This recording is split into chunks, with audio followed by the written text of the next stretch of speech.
Assalamu alaikum wa rahmatullahi wa barakatuh.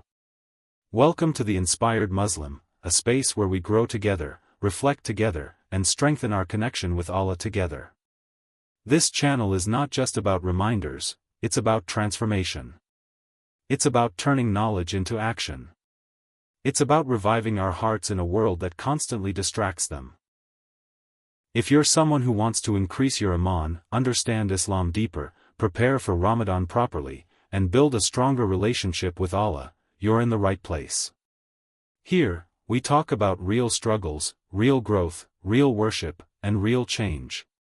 Every reminder here is meant to inspire you to become a better Muslim, not next year, not someday, but starting now. So if you're ready to level up spiritually, strengthen your worship, and stay consistent on your journey to Jannah, make sure you're part of this family. Welcome to the Inspired Muslim, where faith meets action. Now let me ask you something real. How many of us fast every Ramadan, but don't feel different afterward? We complete 29 or 30 days. We attend Taraweeh. We wake up for Suhoor. We struggle through the hunger. But when Eid comes, our habits are still the same. Our tongues are still careless.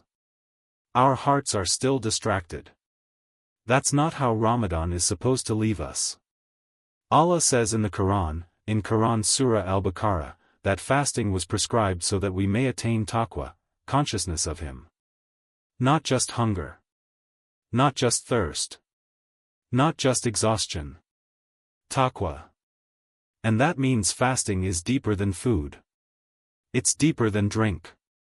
It's deeper than staying away from physical desires. Your eyes are supposed to fast. Your tongue is supposed to fast. Your ears are supposed to fast. Your heart is supposed to fast. But here's the scary part. The Prophet, may Allah's peace and blessings be upon him, warned us that some people gain nothing from their fasting except hunger and thirst. Imagine going through the entire month, and walking away spiritually empty. That won't be us. In this video, we're going to break down the top 20 mistakes that silently destroy your fasting, mistakes many of us make without even realizing it. Some of them reduce your reward. Some of them erase it. And some of them completely invalidate the fast. Because this Ramadan, we're not aiming for average. We're aiming for acceptance. Let's protect our fast. Let's purify our worship. And let's make sure that when Ramadan leaves, it leaves us changed. Alright, now let's get into it. And stay locked in, because some of these might hit close to home. 1. Not making a clear intention, niyah. This one seems small. Almost invisible. But it's actually the foundation of everything. Before you even feel hunger, before your throat feels dry, before the adhan of far even enters, your fast begins in the heart. The Prophet, may Allah's peace and blessings be upon him, taught us that actions are judged by intentions. That means your fasting is not just a physical act, it's a spiritual decision. If the decision isn't there, the structure has no base. Now here's where many people slip. Some people wake up for Suhoor out of habit. Some fast because their family is fasting. Some fast because, it's Ramadan, of course I'm fasting. But they never pause and consciously direct their heart toward Allah. Fasting is an act of worship. And every act of worship must be intentional. Think about it like this: if someone gave you a gift, but you didn't mean to give it, does it count the same? No. Because intention gives value. In Islam, intention gives reward. And the majority of scholars say that for obligatory fasting. Like Ramadan, you must form the intention before far. It doesn't have to be loud. It doesn't have to be dramatic. You don't need a special dua. It's a decision in your heart. I am fasting tomorrow for the sake of Allah. That's it. But here's the deeper layer most people don't think about. It's not just about intending to fast. It's about intending why you are fasting. Are you fasting to lose weight? Are you fasting just to complete Ramadan? Or are you fasting because Allah commanded it? The Qur'an makes it clear in Quran Surah Al-Baqarah that fasting was prescribed so that we may gain taqwa, consciousness, awareness, discipline of the soul. If your intention is shallow, your fasting will feel shallow. If your intention is powerful, your fasting becomes powerful. Every night before Far, renew it. Even if you're fasting all 30 days. Scholars mention that renewing intention daily strengthens sincerity. And sincerity is what separates an accepted act from a rejected one. And here's something beautiful. When your intention is pure, even your exhaustion becomes worship. Even your headache becomes worship. Even your struggle at school or work becomes worship. Why? Because you are enduring it for Allah. Without intention, it's just hunger. With intention, it's ibadah. So before you scroll tonight, before you sleep after Taraweeh, take 10 seconds. Close your eyes. And say in your heart, Ya Allah, I am fasting tomorrow only for you. Accept it from me. That's how you protect your fast from the very beginning. And we're just getting started. 2. Backbiting, giva. You could fast all day. No food. No water. Dry throat. Low energy. And then in 5 minutes, destroy your reward. Not by eating, but by talking. Backbiting is one of the most dangerous spiritual diseases, especially in Ramadan. And it's so normalized that many people don't even realize they're doing it. Backbiting is when you mention something about your brother or sister that they would dislike if they heard it, even if it's true. Read that again. Even if it's true. If it's false, that's slander, and that's even worse. Allah gives us a powerful image in the Quran. In Surah Al-Hujurat, backbiting is compared to eating the flesh of your dead brother. That imagery is not random. It's meant to shock the heart. It's meant to make you pause before you speak. Because when you backbite, you're spiritually feeding on someone else's honor. Now think about Ramadan. You're already hungry. You're already staying away from food. And yet, some people replace physical food with the food of gossip. Talking about someone's marriage. Talking about someone's past. Mocking someone's mistakes. Even disguising it as concern or advice. Not to talk about her but. May Allah guide him, but did you hear what he did? Be honest. We've all heard those lines. Backbiting is addictive because it feels harmless in the moment. It feels like bonding. It feels like conversation. But spiritually? It's draining your reward. Scholars mention that on the Day of Judgment, good deeds can be transferred from the backbiter to the person who was backbitten. Imagine fasting 30 days, praying Taraweeh, giving charity, and then your rewards are handed to someone you talked about casually. That's scary. And here's the deeper issue. Fasting is supposed to discipline the tongue. If your stomach is fasting but your tongue is feasting, something is wrong. Ramadan is the month where your speech should become cleaner, softer, more intentional. The Prophet, may Allah's peace and blessings be upon him, taught that if someone insults or argues with you while you're fasting, you should say, I am fasting.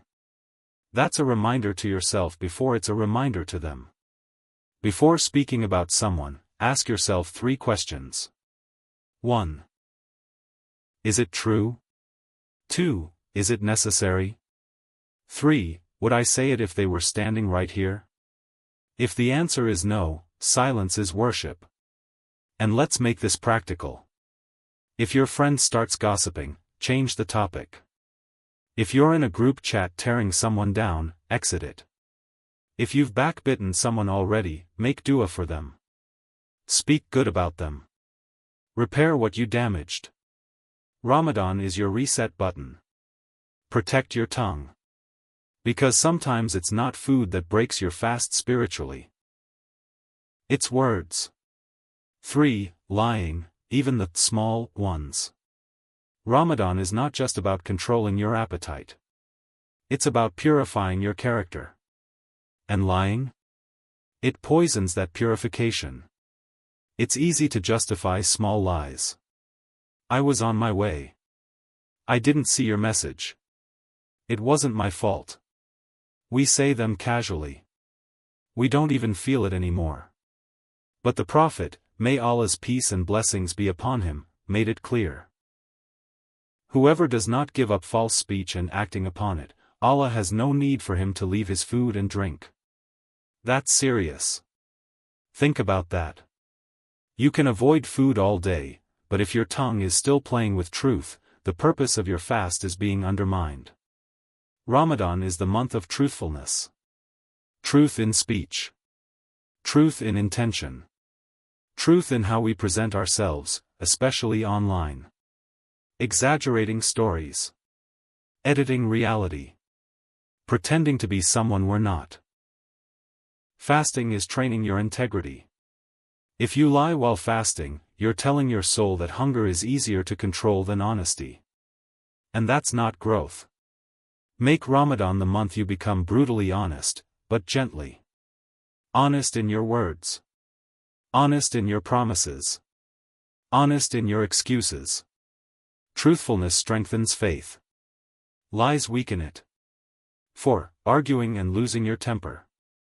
Let's be real. Hunger changes moods. You're tired. You're irritated. Someone says one wrong thing, and you explode. But fasting isn't supposed to make you more angry. It's supposed to make you more disciplined. The ego gets exposed in Ramadan. And that's a blessing. Because now you can see what needs fixing. The Prophet, may Allah's peace and blessings be upon him, taught that if someone provokes you while you're fasting, you should say, I am fasting. Not to show off. Not to flex. But to remind yourself. I'm not going to lower myself. I'm in training. Ramadan is emotional boot camp. If you're still yelling at family. Still snapping at coworkers. Still being harsh online, then the fast hasn't reached your character yet. Hunger is temporary. Words leave scars. Control your reactions. That's where the real strength is. 5. Watching or listening to haram content. This one hits hard in the digital age. You're fasting, but your phone isn't. Scrolling endlessly. Watching things that corrupt the heart. Listening to content that fills your mind with negativity, immorality, or distraction. Your eyes fast too. Your ears fast too. What you consume shapes your soul. If you wouldn't eat something impure, why feed your heart something impure? Ramadan is detox season. Not just physical detox, spiritual detox. If your screen time hasn't changed in Ramadan, that's a red flag. If the same shows, same inappropriate clips, same playlists are still dominating your hours, then what exactly is fasting transforming? Replace it. Listen to Qur'an from the Qur'an. Watch reminders. Read something beneficial. Guarding your gaze is harder than guarding your stomach. That's why the reward is greater. 6. Skipping salah while fasting. This one is critical. Some people fast, but they don't pray. Let that sink in. Salah is the foundation of Islam. Fasting is built on top of it.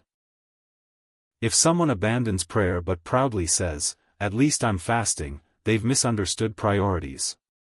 Fasting without prayer is like building walls without a foundation. Ramadan should increase your salah, not leave it unchanged. If you're too tired for far, too busy for dur, too distracted for maghrib, but you manage to avoid food all day, something is misaligned. Salah connects you to Allah. Fasting strengthens that connection. They work together. Don't protect the branch and neglect the root. 7. Sleeping the entire day. Yes, rest is normal. Yes, fasting can be tiring. But some people turn Ramadan into a reversed lifestyle. Sleep all day. Wake up at iftar. Minimal worship. Minimal effort. That's not spiritual growth. That's survival mode. Ramadan is limited. Every hour matters. The early mornings. The last third of the night. The quiet moments before Maghrib. Don't sleep through the opportunities you begged Allah to reach. Balance rest with worship. Recharge, but don't disappear. 8. Wasting time. Hours of scrolling. Endless videos. Random conversations. Gaming marathons. And then saying, Ramadan went by so fast. Of course it did. You gave it away. Time is your capital in Ramadan. Every minute is a chance for dhikr, dua, reflection, growth. You don't need to be worshipping 24/7. But you need intentionality. Ask yourself, if this was my last Ramadan, would I be spending it like this? That question changes everything. Pause for a second. None of this is to discourage you. It's to wake you up. Ramadan is mercy. And mercy means you still have time to adjust. You still have nights left. You still have chances to fix what's slipping. We're not aiming for perfection. We're aiming for acceptance. Let's keep protecting this fast. 9. Deliberately eating or drinking. This seems obvious, but some people underestimate it. Fasting is broken if you intentionally eat or drink during the daylight hours. Even one bite or sip, on purpose, invalidates the fast. It's not just about hunger. It's about obedience. Ramadan isn't a test of endurance, it's a test of submission. So if you feel tempted, remind yourself, every act of restraint is a reward. Every second of hunger is building your taqwa. 10. Forgetting and thinking your fast is broken. Mistakes happen. You might accidentally eat or drink and panic. Don't stress. The Prophet, may Allah's peace and blessings be upon him, said, if someone eats or drinks forgetfully, the fast remains valid. Forgetfulness is mercy. The key is awareness and intention. Don't let guilt steal your focus. Your fast is still accepted if the action was accidental. 11. Not knowing what invalidates the fast. Some people fast without proper knowledge. Misconceptions about menstruation, vomiting, or certain medications can lead to confusion. Ramadan is an opportunity to learn. Educate yourself. Ask scholars. Check reliable sources. Ignorance is fixable, but reward lost due to avoidable mistakes is not. 12. Delaying ghusl after major impurity. If you're in a state of major impurity, janabah, delaying ghusl unnecessarily means you're not performing your prayers in the correct state. Your fast is about spiritual cleanliness too. Delays in purification can reduce the reward you could earn from combined worship of fasting and prayer. 13. Intentional vomiting. Throwing up on purpose? That's a no. Accidents are forgiven, but intentional vomiting breaks the fast. Your body might be tested, but don't turn the fast into a loophole game. 14. Menstruation/postnatal bleeding. Ladies, this one is important. Fasting is not required during menstruation or postnatal bleeding. Trying to fast during these days is not only unnecessary but can be harmful to your body. The fast will be made up later, but pushing through when it's not required does not increase reward. Respect your health, respect your body, and respect the sunnah. I can continue expanding the remaining 6 mistakes, 15 to 20, in the same deep, practical, and heart-touching style, including tips on worship, charity, social media, and fasting beyond just food. Do you want me to go ahead and finish all of them so the script is fully ready for your video? 15. Neglecting tahajjud and night worship. Many people focus only on avoiding food and drink, but the nights of Ramadan are where the real rewards multiply. Skipping night prayers means missing the opportunity to connect deeply with Allah. Tahajjud is a secret garden of mercy, the moments when Allah's acceptance is closest. Even 10 minutes of heartfelt dua before sleeping can change the course of your day, purify your fast, and elevate your soul. 16. Ignoring the Qur'an. Fasting without connecting to the Qur'an is like planting a tree and never watering it. Ramadan is the month the Qur'an was revealed. Every verse, every ayah, every reflection has a special light. Ignoring it reduces the spiritual benefit of your fast. Read, listen, reflect, and apply. Let the words of Allah guide your actions, not just your hunger. 17. Showing off or seeking praise. Fasting is a private act of worship between you and Allah. If your fast becomes about who sees your devotion, Instagram posts, TikTok clips, or even showing off to friends, the reward is diminished. Sincerity is the heart of fasting. Your reward multiplies in secret, not in public. 18. Neglecting dua. Ramadan is the month of answered prayers. If you're fasting but not making dua, you're missing the direct link to Allah's mercy. Don't just focus on avoiding food, speak to your Lord, pour your heart out, ask for guidance, forgiveness, and strength. The one who fasts and prays with dua is the one whose fast truly elevates their soul. 19. Losing patience and gratitude. Fasting is a test of character. Losing patience, with family, colleagues, or even yourself, weakens the fast. Similarly, failing to express gratitude for food, health, and life after iftar diminishes spiritual awareness. Every fast is also a lesson in humility, patience, and thankfulness. Don't miss it. 20. Forgetting the bigger picture, Taqwa. The ultimate mistake is thinking fasting is just about abstaining from food and drink. Fasting is meant to increase your taqwa, consciousness and fear of Allah in every moment. If you forget why you're fasting, or ignore its spiritual purpose, every other effort becomes hollow. Keep your heart connected, your actions aligned, and let the fast change your character. Hunger is temporary, taqwa is eternal. If you haven't already, subscribe to the Inspired Muslim, hit the bell, and join the family of Muslims striving for acceptance, not just empty hunger. Crescent moon sparkles. Remember, your fast is more than food. Guard your tongue, your eyes, your heart, and your intentions. Let Ramadan leave you transformed, not just exhausted.